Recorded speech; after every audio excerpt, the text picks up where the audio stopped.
5 दिनों में हमने बहुत ज्यादा मेहनत किया, बिल्कुल स्टार्टिंग से स्टार्ट करके आज के डेट में सारे चैप्टर्स को अच्छे से समझ चुके हैं और बहुत सारे क्वेश्चंस को भी प्रैक्टिस कर चुके हैं।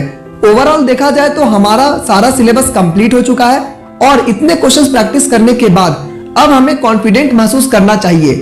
लास्ट मोमेंट पर घबराने की बिल्कुल जरूरत नहीं होती है कि क्या कुछ पढ़ा क्या कुछ छूटा और लास्ट मोमेंट पर मुझे एनसीईआरटी का बुक से पढ़ लेना चाहिए या फिर किसी नोट से या किसी वीडियो से। इस सारी चीजों को बिल्कुल साइड कर दीजिए और जितना भी पढ़े हैं उस चीज पे अपने आप पे भरोसा रखिए।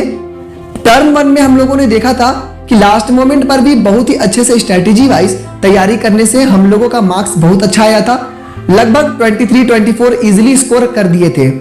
अब टर्म 2 में भी बहुत ही अच्छे से स्ट्रेटेजी वाइज हम लोगों ने पढ़ा। सबसे पहले तो हम लोग पहले चैप्टर्स को अच्छे से समझ चुके थे, उसके बाद कुछ क्वेश्चंस को सॉल्व किए, उसके बाद रिवीजन नोट्स को भी लास्ट मोमेंट पर देख लिए। इतना करने पर हमारा तो सिलेबस अच्छे से कंप्लीट हो गया। तो अब घबराने की जरूरत नहीं है, माइंड को मेकअप करिए कि जो पढ़े हैं इनफ है और उतना ही से आपका एग्जाम में आ जाएगा। बस कुछ चीज को ध्यान में रखिएगा, आंसर जब लिखिएगा आपको अपने सूझबूझ से लिखना है। ये मत सोचिएगा कि सर ने या भैया ने जो पढ़ाया जो लिखने के लिए सिखाया वही टॉपिक को एग्जैक्टली लिखना है, बिल्कुल ऐसा नहीं करना है। आसान चैप्टर है। देखिए एम्प्लॉयबिलिटी स्किल्स में बहुत सारे जो टॉपिक्स है जो पहले से आपको पता है, जैसे ग्रीन स्किल्स, आपको सारी चीजें को जानकारी है। तो सस्टेनेबल डेवलपमेंट इस सबसे रिलेटेड कोई भी क्वेश्चन आता है, ध्यान से अपने माइंड का यूज करके आप आंसर कर सकते हैं। तो जो आपको सही लगे, सही टू द पॉइंट लगे, आप उसको लिख दीजिएगा। एंटरप्रेन्योरियल स्किल्स में भी सारे टॉपिक्स आपको बता दिए, आप उसको एकदम अच्छे से 1-2 पॉइंट में ज्यादा आंसर लिखना नहीं है क्योंकि 1 मार्क्स और 2 मार्क्स का क्वेश्चन आएगा एम्प्लॉयबिलिटी स्किल्स से। अब आते हैं सब्जेक्ट स्पेसिफिक स्किल्स में।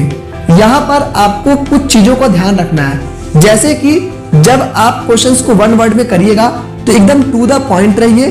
देखिए कि अभी तक आपने जो जो पढ़ा था उससे रिलेटेड जो क्वेश्चंस आ रहे हैं उसका टू द पॉइंट आंसर करना है, बात को घुमाने की जरूरत नहीं है, ठीक है। जो आपको लग रहा है सटीक कि इसमें ये आंसर होना चाहिए या इससे रिलेटेड, तो आप टू द पॉइंट करिए।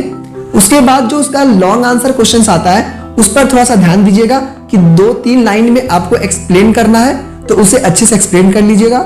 सबसे इंपॉर्टेंट बात है आपका एसक्यूएल का क्वेश्चन। इसे देख करके आप बहुत ज्यादा घबरा जाते हैं कि एसक्यूएल का क्वेश्चन मुझसे नहीं होगा। बिल्कुल ये चीज तो पहले माइंड से हटा दीजिए कि आपसे नहीं होगा। एसक्यूएल बहुत आसान है। आपको जो भी मैंने ट्रिक समझाया है कि आप किस तरह से एसक्यूएल के कमांड लिखते हैं उसको लिखने की कोशिश करिए। बहुत चांस है कि आपके जो एसक्यूएल के कमांड्स है वो सही हो जाएंगे। तो घबराने की बात नहीं है, आप जितना पढ़े हैं उस पर कॉन्फिडेंट रहिए और मुझे अपने मेहनत पर पूरा भरोसा है, आपके मेहनत पर पूरा भरोसा है और उम्मीद है कि आप कल के एग्जाम में एग्जाम देने के बाद जब कमेंट करेंगे कि सर भैया मेरा मार्क्स 24, 23 आ रहा है, 25 आ रहा है, तो मुझे बहुत खुशी मिलेगी। तो बस ऑल द बेस्ट आप लोगों को दोस्तों, अच्छे से एग्जाम दीजिएगा, कॉन्फिडेंट होकर एग्जाम दीजिएगा, अपने आंसर में लिखिएगा और आशीर्वाद लेकर के जाइएगा भगवान का, अच्छे से अच्छा एग्जाम जाएगा। टेंशन की बात नहीं है दोस्तों, मैं आपके साथ हूं, आप मेरे साथ हैं, एग्जाम बिल्कुल बेहतर से बेहतर जाएगा। तो आज के इस वीडियो में बस इतना ही। सभी को ऑल द बेस्ट, अच्छे से एग्जाम दे करके और जल्दी से एग्जाम के बाद कमेंट करिएगा कि एग्जाम कैसा गया। Thank you.